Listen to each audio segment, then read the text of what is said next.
Hello everyone, welcome to my channel H D Orion.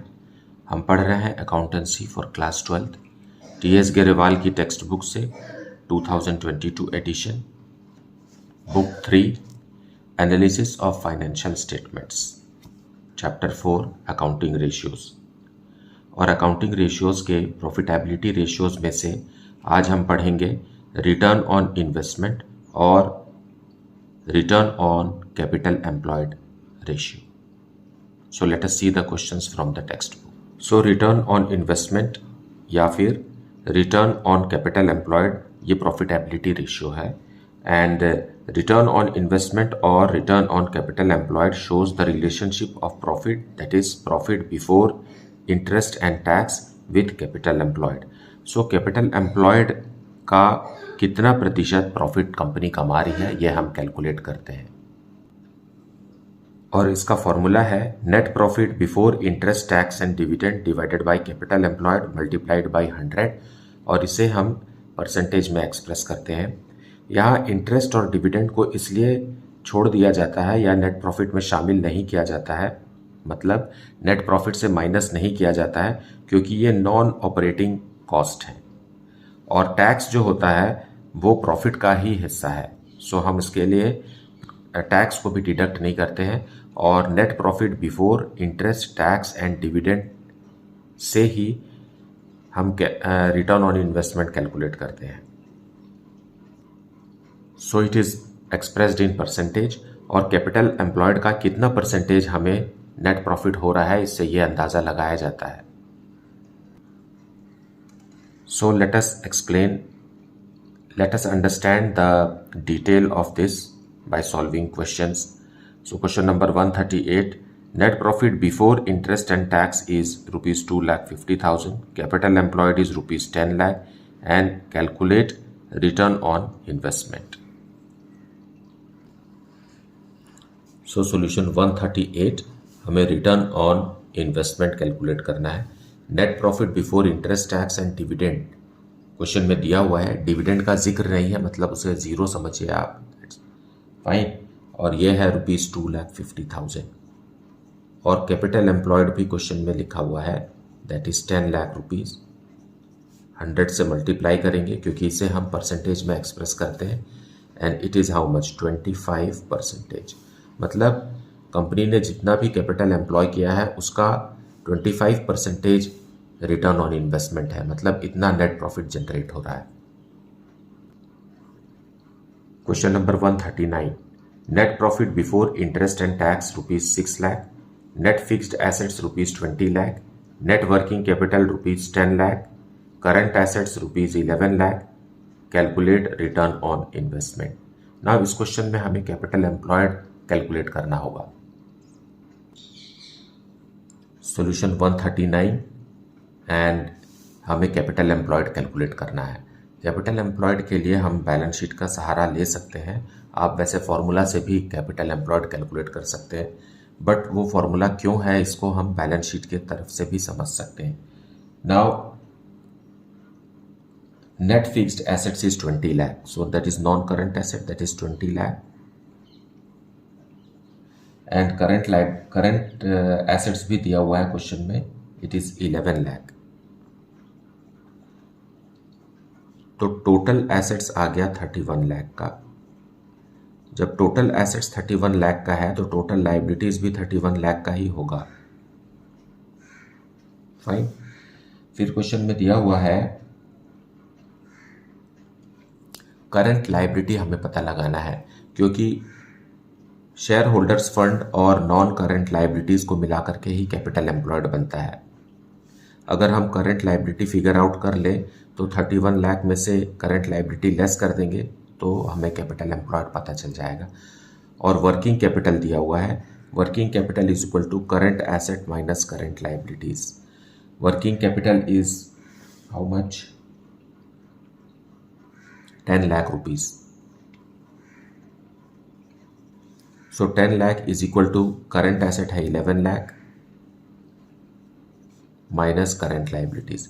So current liabilities आप इसे transpose करेंगे तो आएगा rupees 1 lakh. So current liabilities अगर 1 लाख है तो कैपिटल एम्प्लॉयड हमें पता चल गया 31 लाख में से 1 लाख माइनस कर दीजिए, 30 लाख रुपीस का कैपिटल एम्प्लॉयड है। फाइन। अब अगर मैं फॉर्मूला बताऊं, capital employed is equal to total assets minus current liabilities, तो आप समझ सकते हैं कि टोटल एसेट्स में से करंट लाइबिलिटीज माइनस करना है, या फिर ऐसा समझ लीजिए non current assets plus current assets minus current liabilities, तब भी आपको कैपिटल एम्प्लॉयड मिलेगा और वो यही है। Fine. So capital employed is how much? 30 lakh rupees we have calculated. Now return on investment. So formula है हमारे पास रिटर्न ऑन इन्वेस्टमेंट का। So return on investment is equal to net profit before interest tax and dividend दिया हुआ है 6 lakh rupees का, और capital employed अभी हमने कैलकुलेट किया 30 lakh rupees multiplied by 100, so it is how much? 20% is the answer. Question number 140, net profit before interest and tax is rupees 4 lakh, 15% long term debts rupees 8 lakh, share holders fund rupees 4 lakh, calculate return on investment.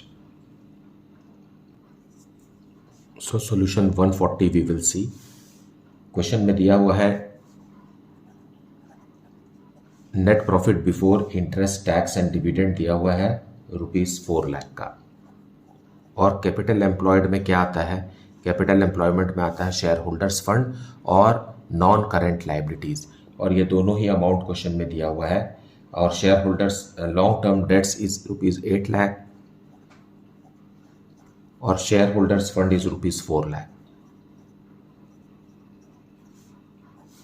Multiplied by 100, so we will get 4 lakh divided by 12 lakh multiplied by 100।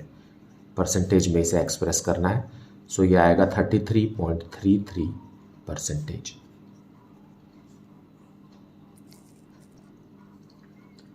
Question number 141, Y limited's profit after interest and tax was rupees 1 lakh, its current assets were rupees 4 lakh, current liabilities rupees 2 lakh, fixed assets rupees 6 lakh and 10% long term debts rupees 4 lakh. The rate of tax was 20%. Calculate return on investment of Y Limited. So solution 141, हमें return on investment calculate करना है, उसके लिए हमें capital employed calculate करना होगा, that is equal to non current assets plus current assets minus current liabilities, या आप ऐसा भी कह सकते हैं कि total assets minus current liabilities, और टोटल एसेट्स में नॉन करंट एसेट्स दिया हुआ है 6 लाख रुपीस का, प्लस करंट एसेट्स है 4 लाख रुपीस का, और करंट लाइबिलिटीज है 2 लाख रुपीस,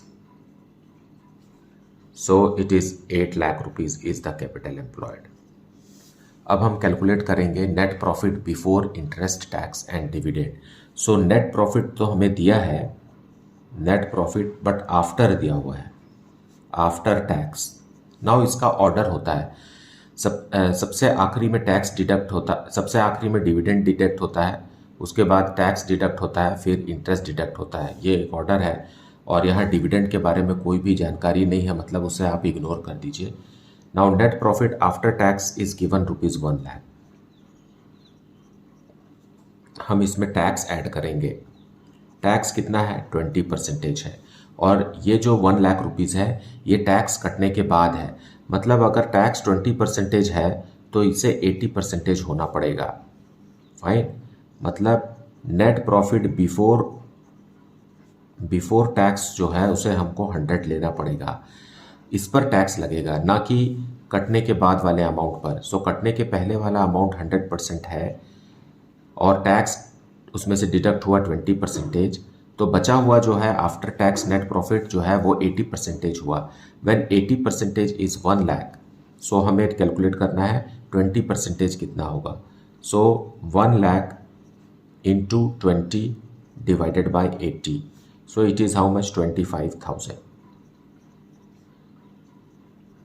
सो नेट प्रॉफिट बिफोर टैक्स आ गया रुपीज़ 1,25,000 का।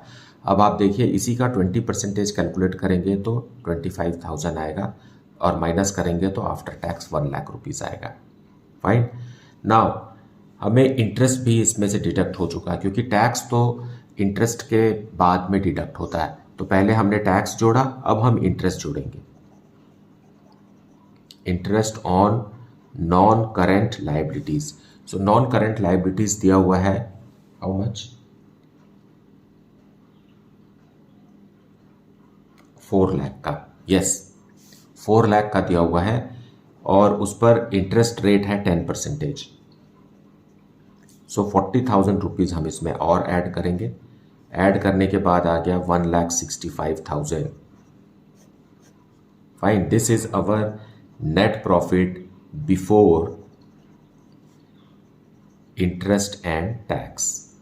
नाउ डिविडेंड के बारे में कोई भी जानकारी नहीं है, तो we can ignore dividend. Now we will put this information in the formula. So what is the ratio then? Return on investment is equal to 1,65,000, that is net profit before interest and tax, divided by capital employed, which is 8 lakh rupees, multiplied by 100, and you get the answer 20.625%.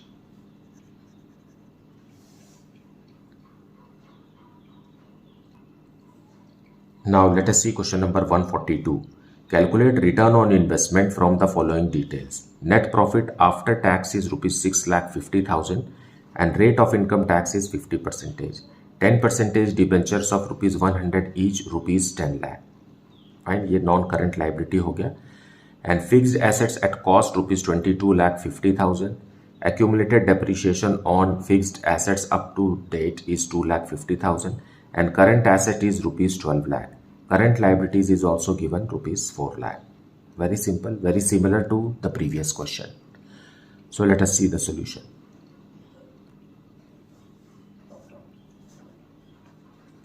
Solution 142. हम सबसे पहले capital employed calculate कर लेते हैं। Capital employed is equal to non current assets plus current assets minus current liabilities. ये तीनों ही चीज़ question में दी हुई है। सो नॉन करंट एसेट्स में लिखा हुआ है इट इज़ 22,50,000, लेकिन हमें नेट चाहिए होता है, तो इसमें से हम एक्यूमुलेटेड डेप्रिसिएशन जो कि हाउ मच 2,50,000 रुपीज़ है, सो 2,50,000 एक्यूमुलेटेड डेप्रिसिएशन का लेस कर देंगे।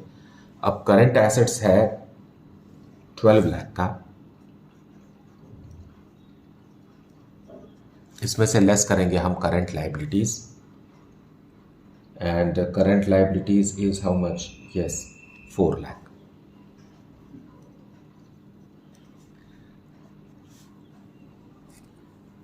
And capital employed is 28 lakh rupees.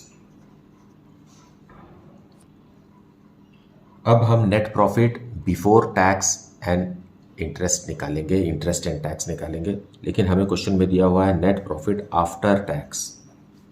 After tax तो पहले हम बिफोर टैक्स निकालेंगे, उसके बाद एक स्टेप और पीछे जाएंगे, बिफोर इंटरेस्ट निकालेंगे। Fine. Now net profit after tax question में दिया हुआ है 6,50,000 का। इसमें हम ऐड बैक करेंगे टैक्स। ये कितना परसेंटेज है, 50% है। अगर टैक्स 50% है तो नेट प्रॉफिट आफ्टर टैक्स भी तो बाकी का 50% ही होगा, ये भी 50% हुआ। सो इतना ही है टैक्स। फाइन, मतलब हमारा net profit before tax 13 lakh का था, और 13 लाख का आधा हमने टैक्स काटा था और फिर आधा बचा हुआ था नेट प्रॉफिट आफ्टर टैक्स। अब हम इसमें इंटरेस्ट ऐड करेंगे। ये ऑर्डर है, आपको पहले टैक्स ऐड करना है, उसके बाद इंटरेस्ट ऐड करना है। कभी भी आप इंटरेस्ट को पहले ऐड नहीं करेंगे। Fine. So plus interest on non current liabilities, that is long term borrowings. So यहाँ लॉन्ग टर्म बोरोइंग्स है डिबेंचर्स, और 10 लाख रुपीज़ के हैं, 10% डिबेंचर्स है। सो 10 लाख रुपीज़ का 10% इंटरेस्ट है। साल भर का इंटरेस्ट हो गया 1 लाख रुपीज़। सो ये आ गया 14 लाख, ये ऐड हो रहा है। So it is what? Net profit before interest and tax. Now we will calculate return on investment. So return on investment is equal to 14 lakh, that is net profit before interest and tax, divided by capital employed हमने calculate किया है 28 lakh rupees का, multiplied by 100 and the answer is 50%. Now ये 50% अच्छा है, बुरा है, satisfactory है, क्या है, ये कैसे पता चलेगा? जब आप पिछले साल के रिटर्न ऑन इन्वेस्टमेंट को करंट ईयर के रिटर्न ऑन इन्वेस्टमेंट से कंपेयर करेंगे, तब आपको पता चलेगा कि पहले से हालात बेटर है. या फिर आप सिमिलर बिजनेस से अपने रेशियो को कंपेयर करेंगे तो आपको पता चलेगा कि आप बेटर कर रहे हैं या आपका परफॉर्मेंस पुअर है. So let us see question number 143. From the following balance sheet of Global Limited, you are required to calculate return on investment for the year 2020-21. Balance sheet यहाँ दिया हुआ है. इक्विटी एंड लाइबिलिटीज़ में share holders fund है, non current liabilities है. ये दोनों head को ही ऐड करने से हमारा क्या आता है? कैपिटल एम्प्लॉयड आता है. Fine. So these two items are for capital employed. Current liabilities को हमें इग्नोर करना है. फाइन. उसी तरीके से करंट एसेट्स में देखिए, करंट एसेट्स का कोई भी यूज़ नहीं है वैसे तो, बट करंट एसेट्स का कुछ यूज़ है इस क्वेश्चन में, क्योंकि जब हम कैपिटल एम्प्लॉयड कैलकुलेट करते हैं तो उसमें हमें नॉन करंट इन्वेस्टमेंट्स को माइनस करना होता है. फाइन. कैपिटल एम्प्लॉयड कैलकुलेट करने के लिए, और इसका इंटरेस्ट को भी हमें माइनस करना रहता है. इंटरेस्ट को भी हमें net profit before interest tax and dividend से उसे हटाना पड़ता है, क्योंकि ये नॉन ट्रेड इन्वेस्टमेंट है. फाइन. नॉन ट्रेड इन्वेस्टमेंट का मतलब ये होता है कि इस इन्वेस्टमेंट को कंपनी ने सिर्फ प्रॉफिट कमाने के लिए, मतलब प्रॉफिट मतलब सिर्फ गेन्स के लिए इन्वेस्ट किया हुआ है. ये ऐसे इन्वेस्टमेंट है जो कंपनी के खुद के ट्रेड को या खुद के बिजनेस को प्रमोट नहीं करते हैं. फाइन. और बाकी ये जो इन्वेस्टमेंट यहाँ दिया हुआ है ये ट्रेड इन्वेस्टमेंट है, तो इसे हम कंसिडर करेंगे, लेकिन इसका इनकम और इसको खुद को हम लेस कर देंगे. फाइन. एडिशनल इन्फॉर्मेशन में आगे लिखा हुआ है क्वेश्चन में, net profit before tax for the year ended 31 March 2021 is ₹9,72,000. So let us see how actually it is to be solved. So solution 143 we will see. 143 हमें capital employed calculate करना है, is equal to total assets या total liabilities भी लिख सकते हैं. Total assets minus current liabilities. Total assets है ₹33,20,000 का, और करंट लाइबिलिटीज है ₹8 लाख का. ये तो हमारा जनरल फॉर्मूला है, लेकिन यहाँ पर हमें नॉन ट्रेड इन्वेस्टमेंट को भी लेस करना होगा, क्योंकि नॉन ट्रेड इन्वेस्टमेंट कभी भी कैपिटल एम्प्लॉयड का पार्ट नहीं है. सो हम यहाँ नॉन ट्रेड इन्वेस्टमेंट को भी लेस करेंगे, और नॉन ट्रेड इन्वेस्टमेंट है how much? ₹1,20,000. So capital employed is ₹24 lakh. यह आ गया कैपिटल एम्प्लॉयड. अब हमें net profit before interest tax and dividend calculate करना है. सो net profit before interest tax and dividend. Dividend के बारे में कोई भी यहाँ जिक्र नहीं है, तो वी कैन इग्नोर दैट. सो हमें दिया हुआ है net profit before tax is ₹9,72,000. Fine. But before tax का मतलब होता है आफ्टर इंटरेस्ट. आफ्टर इंटरेस्ट, तो इसमें हम इंटरेस्ट ऐड बैक करेंगे प्लस इंटरेस्ट. कौन सा interest? Interest on 15% long term borrowings, और यह अमाउंट है 16 लाख रुपीज़ का. लॉन्ग टर्म बोरोइंग्स है और इस पर 15% इंटरेस्ट हम दे चुके हैं। So when we calculate it is how much 2,40,000 rupees हमको ऐड बैक करना पड़ेगा। फाइन, तो यहाँ ऐड करेंगे आप तो आएगा अमाउंट 12,12,000। लेकिन इस प्रॉफिट में interest received from non trade investments भी शामिल है। तो नॉन ट्रेड इन्वेस्टमेंट्स को हमें capital what's that return on investment में से हटाना है, तो इससे रिलेटेड इंटरेस्ट को भी हम हटाएंगे। सो लेस कर देंगे हम, less interest on non trade investment, और नॉन ट्रेड इन्वेस्टमेंट है ₹1,20,000 का, और इस पर रेट ऑफ इंटरेस्ट है 10% जैसा कि बैलेंस शीट में लिखा हुआ है। सो 12,000 रुपीज़ हम यहाँ से लेस कर देंगे। अब यह आ गया 12 lakh rupees as our net profit before interest and tax. Fine, so इसी नेट प्रॉफिट से हम अब रिटर्न ऑन इन्वेस्टमेंट कैलकुलेट करेंगे।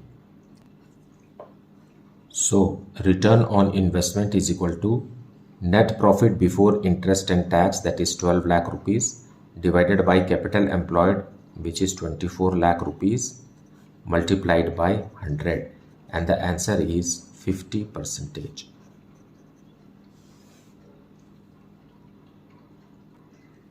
Now question number 144, state with reason whether the following transactions will increase, decrease or not change the return on investment ratio. Purchase of machinery of rupees 10 lakh by issue of equity shares of rupees 10 each at par. Second is charging depreciation of rupees 25,000 on machinery. Third is redemption of debentures by payment of rupees 2 lakh. And fourth is conversion of 9% debentures of rupees 1 lakh into 10% debentures of rupees 100 each at par. So let us see the solution. Solution 144. First point is purchase of machinery of rupees 10 lakh by issue of equity shares of rupees 10 each at par. हमें बताना है कि return on investment इससे increase होगा या decrease होगा या no change. सो equity share यहाँ इंक्रीज हो रहा है, इसका मतलब कैपिटल एम्प्लॉयड इंक्रीज होगा और नेट प्रॉफिट पर कोई भी फर्क नहीं पड़ेगा। फाइन, हम क्योंकि इक्विटी शेयर इशू कर रहे हैं, सो कैपिटल एम्प्लॉयड विल इंक्रीज, और किसी भी रेशियो में अगर डिनोमिनेटर इंक्रीज होता है तो वो रेशियो कम हो जाता है। So the answer is what? Decrease. Due to increase in capital employed. Second is charging depreciation of rupees 25,000। Now जब डेप्रिशिएशन चार्ज करेंगे 25,000, सो नेट प्रॉफिट हमारा कम हो जाएगा। सो किसी भी रेशियो में अगर न्यूमरेटर किसी अमाउंट से कम हो जाता है तो भी जो रेशियो है या जो परसेंटेज है वो डिक्रीज होगा। So the answer is decrease due to decrease in net profit. Now third is redemption of debentures by payment of rupees 2 lakh. Now 2 lakh rupees से डिबेंचर्स को रिडीम कर दिया गया, and debentures are a part of non-current liabilities, means long term borrowings. So capital employed में कम होना चाहिए, लेकिन क्योंकि रिडम्पशन हो रहा है इसलिए जब भी रिडम्पशन होता है डिबेंचर्स का, तो जिस भी फाइनेंशियल ईयर में रिडम्पशन होता है उस फाइनेंशियल ईयर में उतने डिबेंचर्स को नॉन करंट लाइबिलिटी से ट्रांसफर करके करंट लाइबिलिटी में शिफ्ट कर दिया जाता है। Fine, as a result capital employed will not change. Fine, capital employed will not change because ये जो रिडम्पशन हो रहा है ये करंट लाइबिलिटी से हो रहा है। As a result denominator will not change and so will net profit not change. Fine, so as a result the answer is no change.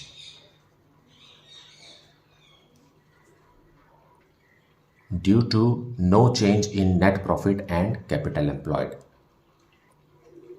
Now, fourth point is conversion of 9% debentures into 10% debentures.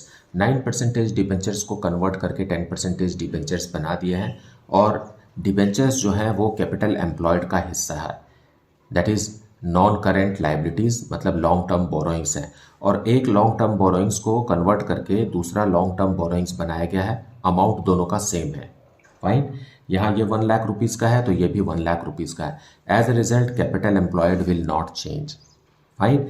लेकिन यहाँ देखिए interest 9% दे रहे थे, अब company को देना है 10%। As a result interest बढ़ गया, 1% से इंटरेस्ट बढ़ गया, for which net profit will decrease, है ना, क्योंकि पहले हम कम इंटरेस्ट दे रहे थे, अब ज़्यादा इंटरेस्ट दे रहे हैं। As a result net profit जो है वो कम हो जाएगा। Fine. So for that reason the answer is decrease. So return on investment will decrease due to increase in interest on debentures. So this is what the solution is. मुझे उम्मीद है कि आपने वीडियो को अच्छे से देखा है और एक्सप्लेनेशन को भी अच्छे से सुना है. Despite this, if you are having any doubt, then please put it in the comment section.